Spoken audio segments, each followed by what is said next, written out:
चलिए आज का हमारा टॉपिक है इलस्ट्रेशन 31। करेक्ट। क्वेश्चन 31। चलिए सम रीड कर लेते हैं। Illustration 31। From the following information calculate cash flow from operating activities. चलिए ऑपरेटिंग एक्टिविटी ढूंढना है।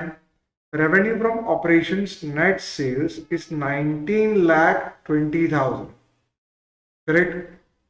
Other income 8,800, total revenue 19,48,800, purchase of stock in trade 11,90,400, change in inventory 49,600, depreciation and amortization expense 48,000, other expense 4,75,200, total expense 17,63,200, profit before tax 1,85,600, less tax 57,600, profit after tax 1,28,000। चलिए ये भी दिया हुआ है। Now इसने notes दिए हुए 1 की, 2 की, 3 की। तो अदर इनकम में gain on sale of furniture है और इंटरेस्ट है। Other income operating opening and closing inventories है। फिर other expenses selling expense and other expenses हैं। एडिशनल इंफॉर्मेशन में ट्रेड रिसीवेबल्स, ट्रेड पेबल्स और आउटस्टैंडिंग एक्सपेंस की ओपनिंग क्लोजिंग है। बस भैया, तो इससे ज्यादा कुछ है नहीं। तो सम को लाइन टू लाइन लेते जाते हैं। सेल्स का कैश फ्लो से कोई लेना नहीं है, हम इनडायरेक्ट मेथड से कर रहे हैं इसलिए। अदर इनकम में नोट 1 में जाते हैं पहले। पर सम शुरू कहां से होता है? प्रॉफिट बिफोर टैक्स से। तो प्रॉफिट बिफोर टैक्स हमारा 185,600 है। तो मैं यहाँ पे 185,600 मेरा नेट प्रॉफिट बिफोर टैक्स ले लूंगा। तो net profit before tax and extraordinary items के बाद एक्चुअली 3 चीजें होती हैं जो ऑपरेटिंग एक्टिविटीज में आती हैं। मैं एक बार रिवाइज करा लूं। एक जो होती है वो अपोर्शन होती है। अपोर्शन यानी क्या होता है? See the format once again. कि फॉर्मेट के अंदर में पहले क्या बोला जाता है कि जो भी अपोर्शन भाग है, ये मैं पहले पढ़ा चुका हूं कि रिजर्व जो है, डिविडेंड पेएबल जो है, इंटरिम डिविडेंड जो है, प्रोविजन फॉर टैक्स जो है और रिफंड ऑफ टैक्स माइनस जो हुआ है। करेक्ट। इन सब में क्या होता है? ये सब प्लस होंगे और ये माइनस होगा। तो ये अपोर्शन पहले क्या होता है? एड बैक होता है। उसके बाद एक्स्ट्राऑर्डिनरी आइटम्स होती हैं। तो एक्स्ट्राऑर्डिनरी आइटम्स में क्या होता है? Depreciation, goodwill, right of underwriting commission, loss on sale, increase in provision output tax. ये नॉन कैश एक्सपेंस है। नॉन कैश एक्सपेंस प्लस होते हैं और फाइनेंसिंग एक्टिविटी के जो इंटरेस्ट हैं वो भी प्लस होते हैं। फिर इन्वेस्टिंग एक्टिविटी जो इनकम होती है वो माइनस होती है और नॉन कैश इनकम माइनस होती है। तो ये सेकंड स्टेज होता है। फिर थर्ड स्टेज क्या होता है? डेट इज हम बोल सकते हैं कि भाई जो भी एसेट अगर बढ़ती है, एसेट बढ़ेगी तो कैश क्या होगी? घटेगी। और एसेट कम होगी तो कैश क्या होगी? बढ़ेगी। और करंट लायबिलिटी में क्या? तो लायबिलिटी बढ़ेगी तो कैश बढ़ेगी, लायबिलिटी घटेगी तो कैश घटेगी। अल्टीमेटली क्या होता है? करंट एसेट और करंट लायबिलिटी के लिए नियम सिंपल लगते हैं, तो ये चीजें हमें लगानी पड़ती है। वर्किंग कैपिटल चेंजेस में ऑलरेडी पहले ऑपरेटिंग एक्टिविटी में पढ़ा चुका हूं। तो ये 3 चीजें, एक है अपोर्शन, एक अगर वो एड बैक कर लो तो net profit before tax and extraordinary item मिल जाता है।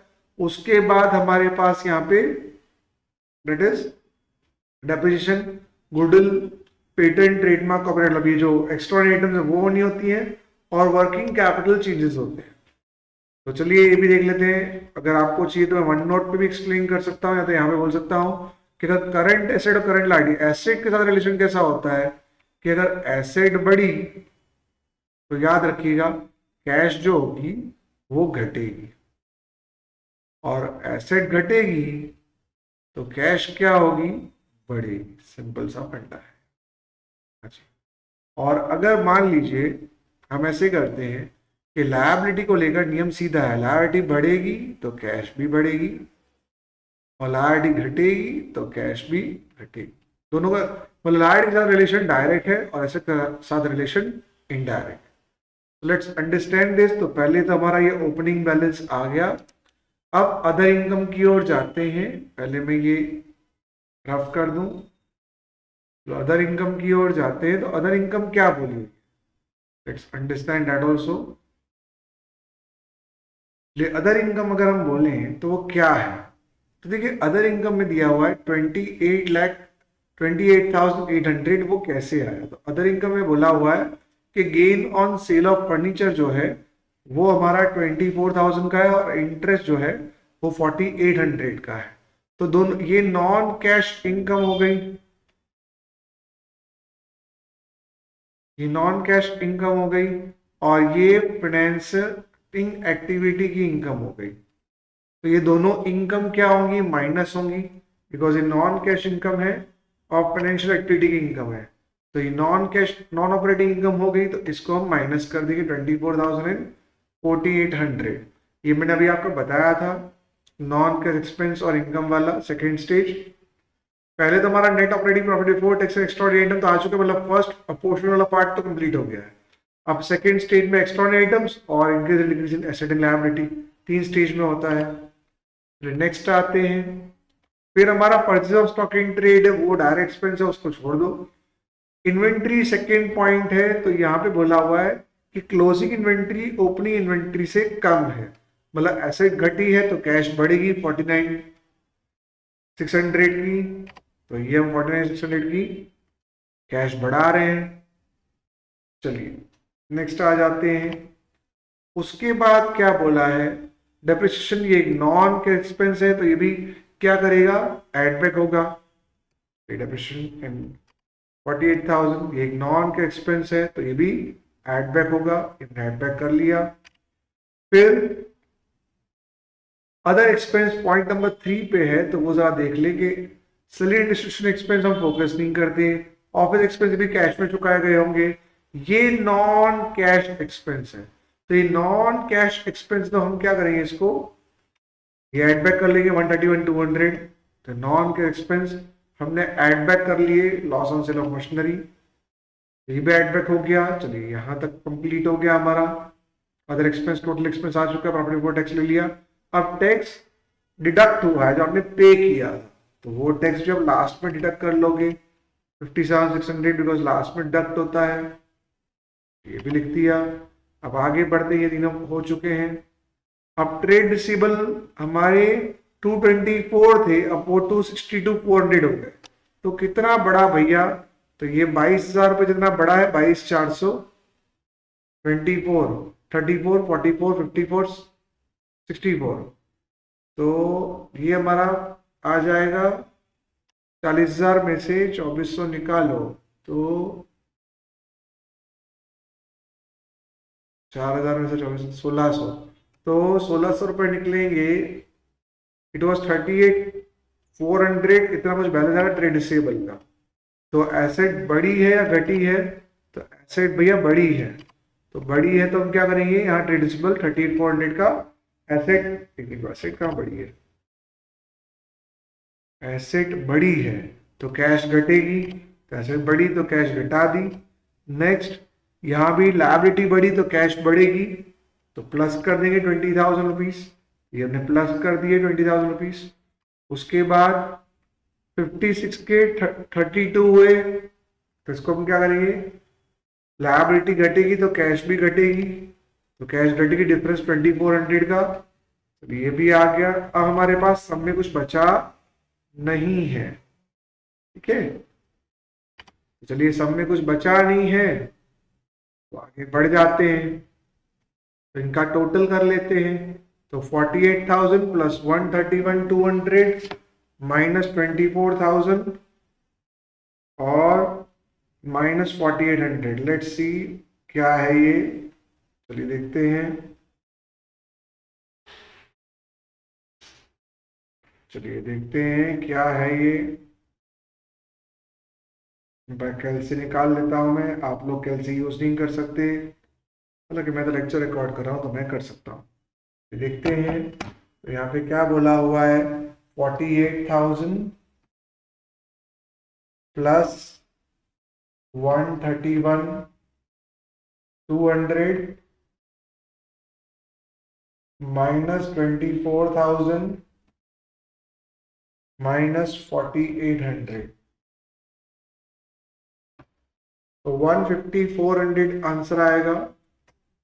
तो ये इन दोनों का टोटल आया 179,200 और 28,800 निकल गया। अब इसमें से 150 200 400 प्लस दैट इज 185 600, तो मेरा भी 3,36,000 आ गया। अब इन दोनों का टोटल 49 59 69 69 600, इसका आएगा 40,800 माइनस अब 336 3,36,000 माइनस प्लस 69 600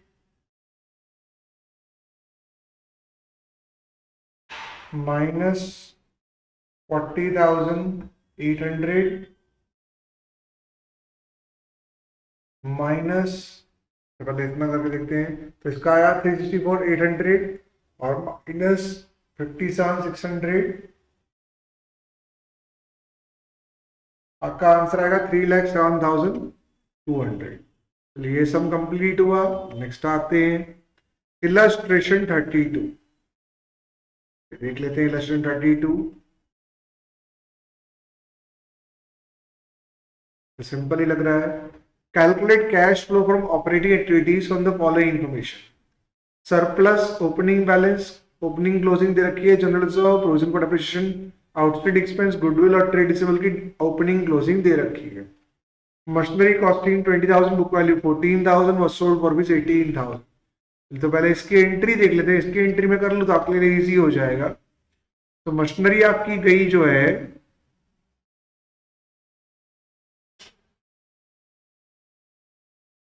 मशीनरी जो आपकी गई है वो कितने की गई है, दैट इज 20,000 रुपीज।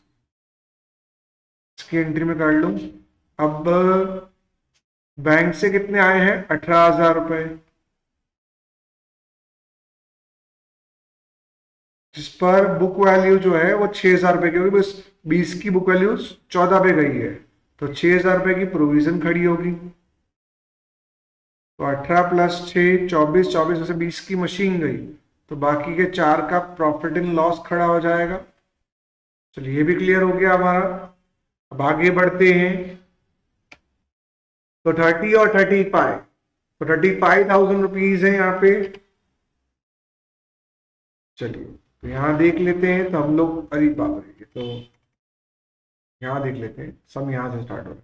तो पहले हम लोग cash flow from operating activities करेंगे। चलो पहले हमारा सम कहां से शुरू होगा, हमारा सम शुरू होगा 35 minus 30, it is 5,000। So net profit before tax is 5,000। उसके बाद जनरल रिजर्व, ट्रांसपोर्ट रिजर्व हमने कितना किया है, 5,000 रुपये, बिकॉज हमने कितने रुपए यहाँ बढ़ाए होंगे, it is 5,000। Transport reserve 5,000 rupees, तो ये हमारा एड बैक हो जाएगा यहाँ पे, बिकॉज 3 स्टेज में हमारा ऑपरेटिंग एक्टिविटीज ढूंढते हैं, अ पोर्शन, एक्सट्रॉर्डिनरी आइटम्स और वर्किंग कैपिटल चेंजेस। तो यहाँ ट्रांसपोर्ट रिजर्व 5,000 रुपये आ जाएंगे। Next provision for depreciation of machinery 30.35, opening closing तो यहाँ डाल दें, 30 एंड 35 ओपनिंग और क्लोजिंग, ये लायबिलिटी तो opening credit side, closing debit side. उसका आउटस्टैंडिंग एक्सपेंस जो आ रहे हैं वो कितने आ रहे हैं, 5 and 3, तो 5 और 3 आपका आउटस्टैंडिंग एक्सपेंस है, तो आउटस्टैंडिंग एक्सपेंस घटा है, करंट लायबिलिटी घटी है, तो कैश भी घटेगी 2,000 रुपीज की, तो 2,000 की कैश घटा दी हमने। नेक्स्ट आ जाओ। उसके बाद क्या करना है, गुडविल आई है, गुडविल रिटर्न ऑफ हुई, it's non cash expense, opening 20 की थी, अब क्लोजिंग 10 की है, 10,000 घटे, नॉन कैश एक्सपेंस, तो एड बैक कर लो, तो एड बैक कर लिया हमने। नेक्स्ट आ जाओ। ट्रेड रिसीवेबल यहाँ पे लिखा है, मतलब एसेट घटी है तो कैश बढ़ेगी 5,000 की, तो 5,000 को कैश बढ़ा दो, ट्रेड रिसीवेबल घटा है इसलिए, ये भी हो गया। अब ये एंट्री करनी है, तो ये एंट्री हम कर लें। तो मशीन की ओपनिंग बैलेंस 20 डाल देते हैं, बिकॉज मशीन की ओपनिंग बैलेंस यही होगी जितनी की मशीन पड़ी है, तो ओपनिंग 20 डाल देते हैं। अब ये एंट्री कर लेते हैं, डेट इज मैंने जो की बैंक प्रोविजन वाली, तो bank account debit 18,000, provision for depreciation account debit 6,000, to profit and loss 4,000 and to machine 20,000। तो बैंक वाला ये जो आएगा वो इन्वेस्टिंग एक्टिविटी में जाएगा, तो ये तो यहाँ पे है नहीं, ऑपरेटिंग एक्टिविटी ढूंढनी है। प्रोविजन फॉर डेप्रिसिएशन डेबिट, तो प्रोविजन फॉर डेप्रिसिएशन यहाँ पे 6,000 रुपये का डेबिट कर दे, टू मशीन 20 की 4 का प्रॉफिट है। कंपाउंड एंट्री की पोस्टिंग कैसे होती है, टू मशीन 24 करेंगे हम लोग, देखिए एक मिनट रुकिए, टू प्रॉफिट गेन है तो वो नॉन कैश इनकम है तो वो एड बैक कर लेंगे, मतलब माइनस कर देंगे, नॉन कैश इनकम है। और फिर तो मशीन लग रही है 24 की, तो मशीन का हम पूरा 24 ही डाल देंगे 1806, और गेन जो है वो डेबिट साइड पे डाल देंगे, यही कंपाउंड की पोस्टिंग होती है। चलिए ये खत्म हो गया, अब ये अकाउंट क्लोज करेंगे, तो यहाँ हमारा अकाउंट क्लोज हो गया, ये भी अकाउंट क्लोज करेंगे। तो ये 41 का हुआ, 41 में से 30 का 11,000 का डेप आया, तो वही 11,000 का dep non cash expense add back हो जाएगा, तो ये भी कंप्लीट हो गया हमारा। अब टोटल निकालेंगे, तो इन अभी और भी कुछ बचा है क्या, एनीथिंग नहीं। चलिए 32 वाला सब भी हो गया, तो चलिए इन दोनों का टोटल आएगा 10,000, it is net profit before tax and extraordinary items. उसका नॉन कैश एक्सपेंस और नॉन ऑपरेटिंग इनकम भी प्लस माइनस की, इसका टोटल आएगा 21 माइनस 4, इट इज 17,000, फिर 10 plus 17 27,000, operating profit before working capital changes, इसका आएगा 3,000 प्लस, तो इसका आपको लिखना है पहले 3,000 यहाँ पे प्लस, और 3,000 27 प्लस 3 30,000 आ जाएगा। नेक्स्ट आ जाते हैं इलस्ट्रेशन 33, रिकॉर्ड कर रहे हैं इलस्ट्रेशन 33, ये रहा 33, बहुत बड़ा सम है भैया, इसको अलग वीडियो में ही ले लेते हैं भैया।